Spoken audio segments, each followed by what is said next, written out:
우리는 일을 하다 보면 번아웃 상태가 될 때가 있습니다. 이 번아웃이란 말은 다 태워버리다라는 뜻으로서 탈진 상태를 의미합니다. 장기간의 과로와 스트레스로 인해 신체적, 정신적, 정서적으로 모든 것을 소진해버린 상태가 번아웃입니다. 이 탈진 상태는 단순한 피로감이 아닙니다. 사람이 번아웃 상태가 되면 만성 피로감, 무기력함, 대인 기피, 불안과 우울감, 이런 증상으로 삶의 질이 떨어집니다. 번아웃이 되는 원인이 몇 가지 있습니다. 과도한 업무, 휴식 부족, 높은 기대치, 지나친 감정 노동, 또 대인관계에서 오는 스트레스, 이런 상태가 지속되면 사람이 체력적으로 그리고 정신과 정서적으로 모든 것이 소진됩니다. 이럴 때 사람이 탈진합니다. 번아웃이 되는 원인들 중에 눈에 띄는 원인 하나가 있었습니다. 바로 보상입니다. 사람들은 보상이 없을 때 번아웃이 되기도 합니다. 일을 열심히 하는데 열심히 한 것에 비해 돌아오는 보상이 미약할 때 그때 사람들은 탈진합니다. 그래서 가정주부들이 번아웃이 잘 됩니다. 집안일은 아무리 열심히 해도 별로 보상이 없기 때문입니다. 해도 끝이 없는 일이 집안일인데 열심히 해도 돌아오는 보상이 별로 없습니다.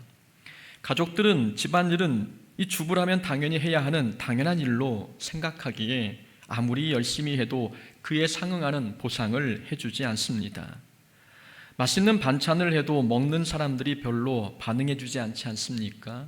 여기 계신 여성 성도님들 남편분들은 맛있는 반찬을 드시면 어떻게 반응해 주십니까? 저도 식사하면 별로 반응을 잘 하지 않습니다. 그냥 하얀색은 쌀밥이고 빨간 것은 김치다.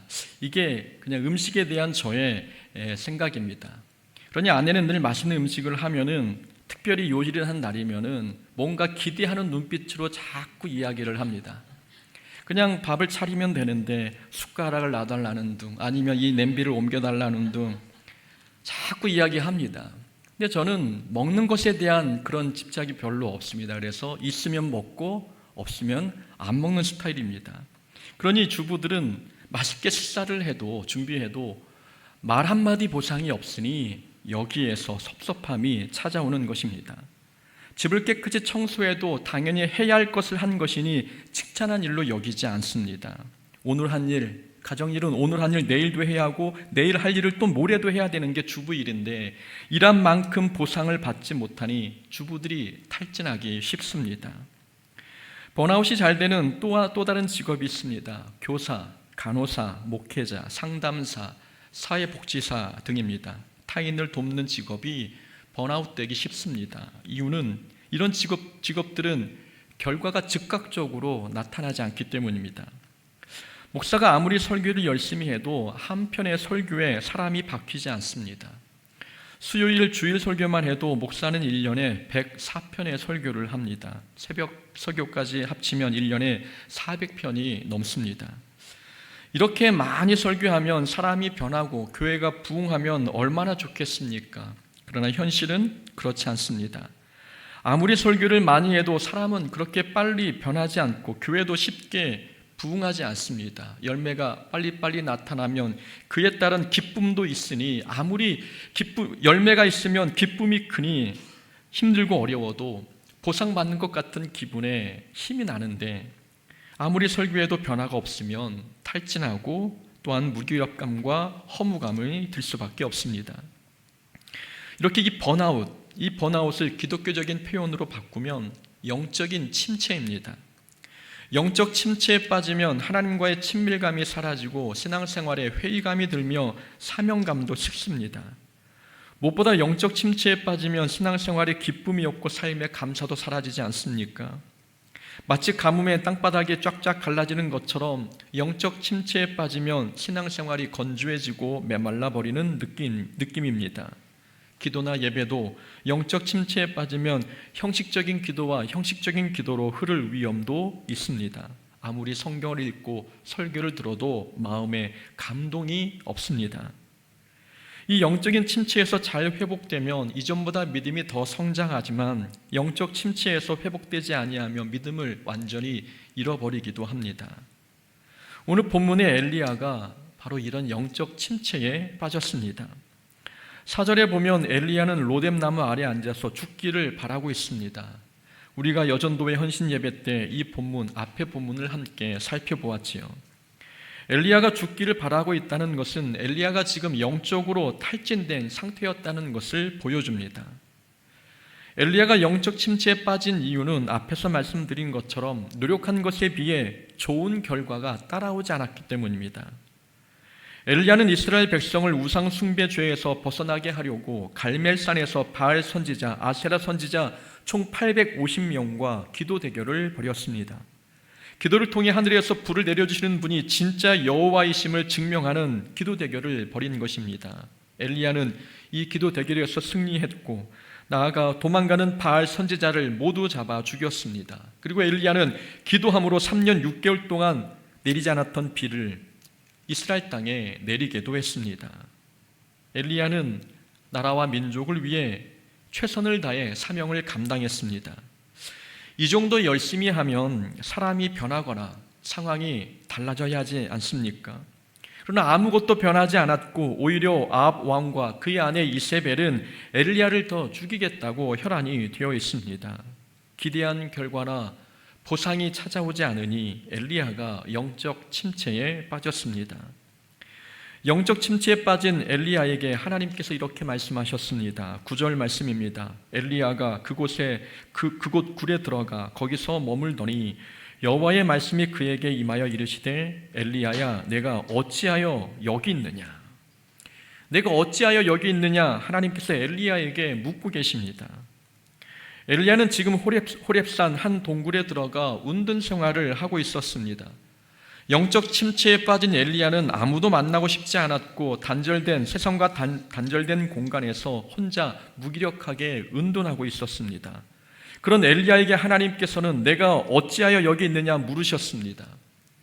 있어야 할 곳에 있지 않고 해야 할 일을 하지 않고 왜 이런 무기력한 모습으로 동굴에 숨어 있느냐고 말씀하신 것입니다. 영적 침체에 빠지면 잘못된 자리에 서게 됩니다. 사람이 시험에 들거나 영적으로 침체하면 어울리지 않는 자리에 서게 되고 잊지 말아야 할 곳에 있게 됩니다. 엘리야는 아직 해야 할 사명이 남아 있었습니다. 15절 이하에 말씀하고 있듯이 엘리야는 하사엘에게 기름을 부어 아람의 왕이 되게 해야 했고 예후에게 기름을 부어 이스라엘의 왕이 되게 해야 했습니다. 그리고 엘리사에게 기름을 부어 엘리야 자신을 대신해 선지자가 되게 해야 했습니다. 아직 해야 할 사명이 이렇게 많은데 엘리야는 모든 것을 포기한 채 동굴에 숨어 있었습니다. 영적 침체에 빠지니 잘못된 자리에 서게 된 것입니다. 기쁨으로 신앙생활했던 사람이 갑자기 불평 가득한 모습으로 변화될 때가 있습니다. 시험에 들어서 서지 말아야 할 곳에 섰기 때문입니다. 주일이면 항상 예배당에 나오시던 분이 주일에 다른 곳에 가 계실 때가 있습니다. 영적으로 침체되니 잘못된 장소에 가 계신 것입니다. 마르다는 손님을 대접하는 일에 기뻐했던 사람이었습니다. 그러나 시험에 들었는지 어느 순간부터 자기를 돕지 않은 마리아가 눈에 들어오기 시작했고 마리아를 향해 불평, 원망을 쏟아냈습니다. 기쁨의 자리에 섰던 사람이 불평의 자리에 서게 된 것, 영적으로 침체되고 있다는 증거입니다. 영적으로 침체되면 서 있는 자리가 달라집니다. 지금 우리는 어디에 서 있습니까? 우리는 기쁨과 감사의 자리에 서 있습니까? 아니면 불평의 자리에 서 계십니까? 우리는 직분자로 감당해야 할 직분에 어울리는 자리에 서 계십니까? 아니면 직분과 전혀 어울리지 않는 자리에 서 계십니까? 우리가 있어야 할 곳은 하나님 앞입니다. 우리는 하나님 앞에 서야 합니다. 하나님께서 호렙산 굴에 숨어있는 엘리야에게 말씀하셨습니다. 11절입니다. 여호와께서 이르시되 너는 나가서 여호와 앞에서 산에 서라. 하나님께서는 엘리야에게 하나님 앞에 서라고 말씀하셨습니다. 하나님 앞에 서라는 말에서 이 서다라는 단어의 의미는 헌신과 충성 그리고 복종의 의미를 포함하고 있습니다. 그러니까 하나님께서 엘리야에게 하나님 앞에 서라라고 하신 이 말씀은 하나님 앞에서 헌신과 충성과 순종을 다시 회복하라는 뜻입니다. 엘리야는 하나님의 종입니다. 종은 자기 감정이나 상황에 따라 충성이 달라지는 존재가 아닙니다. 종은 자기 뜻대로 되지 않았다고 낙심해서도 안 되고 감정 상했다고 해서 사명의 자리를 이탈해서도 안 됩니다. 종의 소유권은 주인 되신 하나님께 있기에 종이 서야 할 자리는 언제나 주인 되신 하나님 앞입니다. 우리도 언제나 하나님 앞에 서 있어야 합니다. 감정이 상해도 영적으로 침체되어도 우리가 서야 할 자리는 언제나 하나님 앞입니다. 느헤미야는 성벽 건축할 때 산발랏과 도비야 같은 대적들이 끊임없이 느헤미야의 사역에 대적했지만 느헤미야는 성벽 건축의 자리를 떠나지 않았습니다.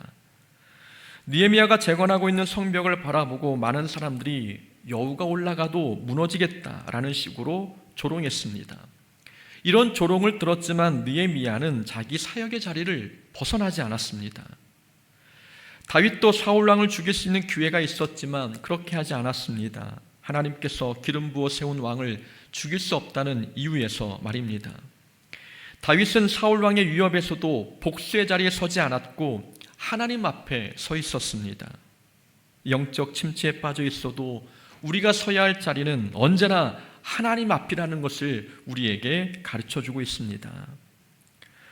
사람들은 영적 침체에 빠진 이유가 외부에 있다고 생각합니다. 많은 업무, 힘들게 하는 사람들, 노력해도 달라지지 않는 상황, 이런 현상이 우리를 영적 침체에 빠지게 만든다고 생각합니다.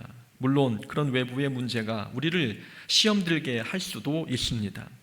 그러나 어떤 면에서는 우리의 잘못된 생각, 우리의 잘못된 기준, 이것이 우리 스스로를 영적 침체에 빠지게 만들기도 합니다. 우리는 본문을 통해 우리를 침체에 빠지게 하는 우리의 잘못된 기준과 생각이 무엇인지를 살펴보고자 합니다. 우선 우리가 침체에 빠지게 되는 첫 번째 이유, 그것은 기적을 행하면 사람이 변화될 것이라고 하는 이 착각 때문에 우리는 기운 빠질 때가 있습니다. 기적을 체험하고 능력을 경험하면 사람이 변화될 것이라고 하는 이 착각이 우리를 실망하게 만드는 것입니다. 그런 사람을 변화시키는 힘은 기적에 있지 않고 하나님 말씀에 있습니다. 엘리야가 침체된 이유는 앞에서 말씀드린 것처럼 자기가 최선을 다해 일해도 아합이 변하지 않았기 때문입니다. 모두가 깜짝 놀랄만한 기적을 경험했으면 사람이 변화해야 되는데 변하지 않고 오히려 엘리야를 죽이려고 덤벼드니 엘리야가 낙담했습니다. 그러나 엘리야가 잘 몰랐던 점이 하나 있었습니다. 사람을 변화시키는 힘은 기적에 있지 않고 하나님 말씀에 있다는 사실, 엘리야가 이 사실을 깨닫지 못했습니다. 11절부터 13절을 보면 엘리야가 하나님을 만나는 장면이 나옵니다. 처음에 여호와께서 지나가시는데 크고 강한 바람이 일더니 그 강한 바람이 산을 가르고 바위를 부수었습니다. 능력이 나타나는 현상들이 보이는 것입니다. 그 바람 속에 하나님께서 계신가 해서 봤더니 하나님은 그 바람에 계시지 않으셨습니다. 바람 후에 지진이 일어났는데 그 지진에 하나님께서 계신가 싶었는데 지진 가운데에도 하나님은 계시지 않으셨습니다. 지진 후에 불이 일어났는데 이번에도 불 가운데 하나님이 계시지 않았습니다. 그러다가 12절 하반절에서 세미한 소리가 있었습니다. 소리는 하나님의 말씀을 가리킵니다.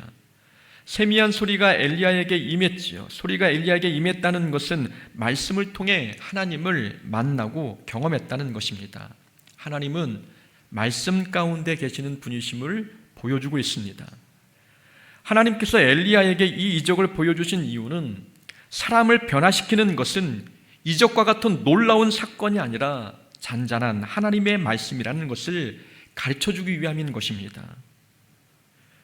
아합이 엘리야의 기도로 하늘에서 불이 떨어지는 것을 보았습니다. 그리고 엘리야의 기도로 3년 6개월 동안 가뭄이 들었던 땅에 비가 내리는 것도 직접 눈으로 체험했습니다.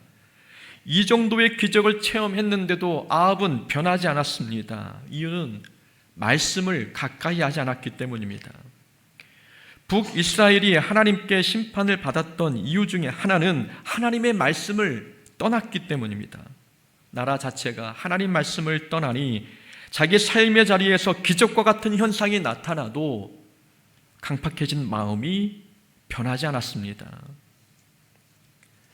하나님께서는 엘리야에게 사람을 변화시키는 힘은 하나님의 말씀에 있다는 것을 이 기적을 통해, 이 현상을 통해 가르쳐 주십니다. 엘리야가 이걸 깨닫지 못했기에, 이것을 알지 못했기에 영적으로 침체되고 있습니다. 강팍한 마음은 하나님의 말씀이 임해야 깨집니다. 우리가 사도행전을 보았듯이 사람이 변하고 교회가 부흥하게 된 결정적 원인은 무엇이었습니까? 하나님의 말씀이 임할 때 사람이 변하고 교회가 부흥 성장했습니다. 하나님의 말씀이 선포되자 믿는 자가 많아지면서 교회가 든든히 서가는 놀라운 이적들이 사도행전에서 우리는 보지 않았습니까? 사람을 변화시키는 힘은 하나님 말씀에 있는 것입니다. 우리가 아무리 사랑을 베풀고 관심을 주며 사람을 섬겨도 그 사람 변하지 않을 수 있습니다. 기적을 행해도 사람은 그대로일 수 있습니다. 그러니 우리는 각 사람에게 하나님의 말씀이 임하기를 위해 기도해야 합니다. 우리도 시험에 들었다면 이 시험에서 벗어나기 위해서는 기적을 쫓아가지 말고 하나님 말씀을 붙들어야 합니다. 사람을 변화시키는 힘은 하나님의 말씀에 있기 때문입니다. 그러니 누군가를 변화시키고 싶다면 말씀 있는 자리로 모시고 와야 됩니다. 말씀 가까이 사람을 세워야 말씀을 듣고 읽으면서 그 말씀이 방망이가 되어 굳게 닫힌 영혼의 마음의 문을 열어젖히는 것입니다. 하나님의 말씀이 사람을 변화시킵니다. 그러니 기적을 추구하고 기적을 쫓아 살기보다도 하나님 말씀 있는 곳에 늘 설 수 있는 자가 되어야 합니다. 우리가 침체되는 두 번째 이유는 우리가 너무 결과에 집착하기 때문입니다. 사람들은 자기 자신이 이 정도 수고했으면 결과가 따라와야 한다고 생각합니다. 엘리야처럼 어느 정도 수고하고 애썼으면 좋은 결과가 나타나야 되는데 결과가 어찌 우리가 원하는 대로 나타나겠습니까? 결과가 우리가 원하는 대로 나타나지 않을 때 사람들은 시험에 듭니다. 우리가 영적 침체에 빠지지 않으려면 우리는 결과에 집착하지 말고 내가 순종했다는 사실에 기뻐해야 합니다. 결과는 언제나 하나님의 몫입니다. 결과는 하나님께서 만드시는 것이고 우리가 해야 할 일은 하나님 명령에 순종하는 것입니다. 내 순종이 어떤 결과를 몰고 올지 그 결과는 하나님께 맡겨드리고 단지 나는 하나님 앞에 순종하는 것뿐입니다. 하나님께서 우리에게 원하시는 것은 결과가 아니라 순종이지 않습니까? 하나님은 우리에게 우리 순종을 통해 어떤 결과를 만들었는지를 보지 아니하십니다. 결과가 어떠하든 우리가 순종했는지 하나님께서는 우리 순종에 주목하신다는 점입니다. 그래서 신앙생활에서는 결과가 성공이 아니라 순종이 성공입니다. 그런 면에서 엘리야는 이미 성공한 사역자입니다. 엘리야가 능력을 행했지만 아합은 변하지 않았고 이스라엘 민족의 삶도 그렇게 크게 달라지지 않았습니다. 결과가 원하는 만큼 나타나지 않았지만 엘리야는 매 순간 최선을 다해서 맡겨진 사명에 충성했습니다. 그것만으로도 엘리야는 충분히 하나님께 칭찬받아 마땅합니다. 그런데 엘리야는 너무 결과에 집착했고 자기가 원하는 결과가 나타나지 않자 낙심했습니다. 그런데 이스라엘 백성을 죄에서 돌이키게 하는 일, 죄에서 돌이키게 하는 그 일을 이게 사람이 노력한다고 해서 되는 문제입니까? 엘리야가 기적과 능력을 행하면 그 노력 때문에 사람들이 회개하고 하나님께 돌아올 수 있습니까? 사람이 아무리 노력해도 사람을 죄에서 돌이키게 만드는 것은 우리가 할 수 있는 영역의 일이 아닙니다. 죄의 문제는 하나님만이 해결하실 수 있는 문제입니다. 우리가 해야 할 일은 최선을 다해 맡은 사명에 순종하는 것이고 그리고 사람이 죄에서 돌이키는 것은 하나님께 맡겨야 되는 것입니다. 그런데 우리는 욕심이 있습니다. 내가 이만큼 순종하면 여기에 합당한 결과가 따라와야 만족해야 합니다. 순종 자체만으로도 충분히 기뻐해야 되는데 우리는 순종에 기뻐하기보다 나의 순종에 따라오는 결과로 인해서 기뻐하려고 하고 있습니다. 그 목사도 마찬가지입니다. 400편 넘는 설교를 하면 뭔가 변화의 열매가 나타나야 되는데 나타나지 않을 때 낙담할 때가 있는 것입니다. 그럴 때마다 저는 항상 모세를 생각합니다. 모세는 사람을 변화시키는 데 힘쓴 인물이 아닙니다. 이스라엘 백성이 가나안 땅까지 무사히 갈 수 있도록 돕는 역할을 한 자가 모세입니다. 그러니까 모세는 하나님께 순종하는 데 집중했지 자기의 순종이 어떤 결과를 만들지 결과에 집중한 사람은 아니었습니다. 사람을 죄에서 돌이키게 하고 변화시키고 사람을 성장시키는 것은 하나님께서 하신 일이고 우리는 결과에 상관없이 주어진 사명에 순종하는 것입니다. 결과에 집착하면 시험에 들지만 순종에 기뻐하는 자가 될 때에 우리는 순종함으로 인해서 영적 침체에 빠지지 않을 수 있는 것입니다. 세 번째로 침체의 늪에 빠지게 된 세 번째 이유는 사람들은 사명을 보지 않고 문제만 보기 때문입니다. 사람들이 영적으로 침체하는 이유, 자기 사명을 생각하지 않고 자기 앞에 놓여 있는 문제만 보기 때문입니다. 엘리야가 지금 문제만 보고 있습니다. 하나님께서 엘리야에게 내가 어찌하여 여기 있느냐라고 물으셨습니다. 그러자 엘리야가 10절에서 대답합니다. 내가 만군의 하나님 여호와께서 열심히 유별하오니 이는 이스라엘 자손이 주의 언약을 버리고 주의 제단을 헐며 칼로 주의 선지자들을 죽였음이 오며 오직 나만 남았거늘 그들이 내 생명을 찾아 빼앗으려 하나이다. 여호와께 열심히 유별하오니 라는 이 말은 하나님께 질투했다는 뜻입니다. 10절을 그래서 풀어서 설명해 보면 엘리야가 이렇게 이야기하는 것입니다. 하나님, 제가 하나님을 너무 사랑해서 다른 사람들이 하나님을 사랑하지 않는 모습에 질투가 났습니다.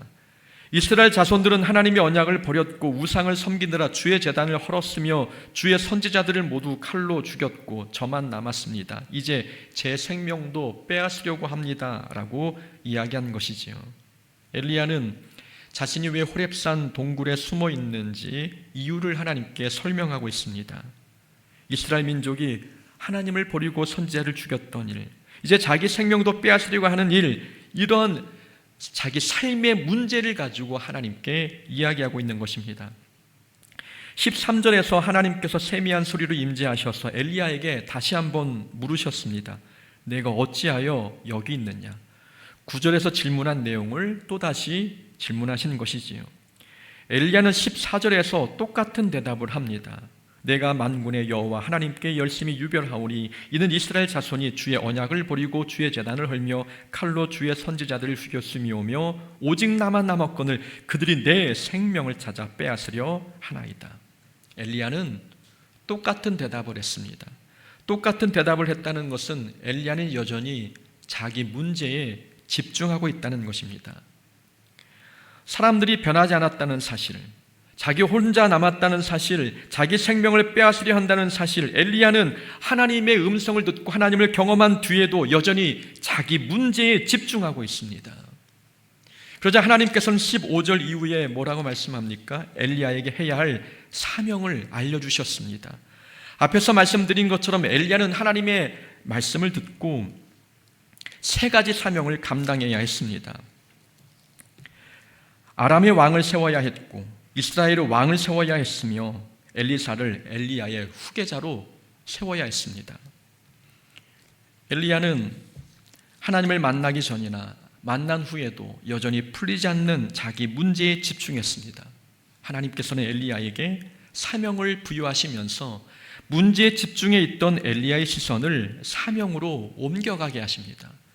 내 문제에 갇혀 전혀 아무것도 하기 싫고 도태된 삶을 살고 있는 엘리야에게 눈을 들어 사명을 보라는 것입니다.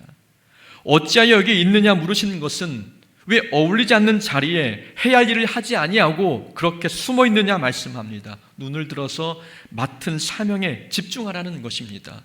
문제에 집중하면 침체의 늪에서 벗어나지 못하지만 사명을 바라보면 시험에 들었던 문제, 침체의 늪에서 벗어날 수 있는 것입니다. 하나님께서는 우리에게 사명에 집중하라고 말씀하고 계십니다. 신앙생활에서 제일 중요한 것은 시험에 들지 않는 것입니다. 열심히 일하고 좋은 결과를 얻는 것도 중요한 일이지만 시험에 들지 않는 것이 무엇보다 중요합니다. 달리기 시합에서 1등으로 달리던 선수가 결승점 지점에서 넘어졌다면 지금까지 달려온 것에 대한 보상이 사라져버립니다. 신앙생활 열심히 하다가 영적 침체에 빠지면 지금까지 했던 모든 열심이 도루묵이 되어버립니다. 그러니 신앙생활 하면서 시험에 들지 않기 위해서 우리는 하나님의 말씀을 가까이 해야 합니다. 결과에 집착하지 말고 순종에 집중해야 합니다. 그리고 문제에 주목하지 말고 주어진 사명에 주목해야 합니다. 이렇게 함으로 인하여서 여기 계신 모든 하나님의 자녀들 영적 침체에서 벗어나 날마다 기쁘고 행복한 신앙생활 살아가기를 주의 이름으로 축원합니다. 아멘. 우리 함께 말씀 붙잡고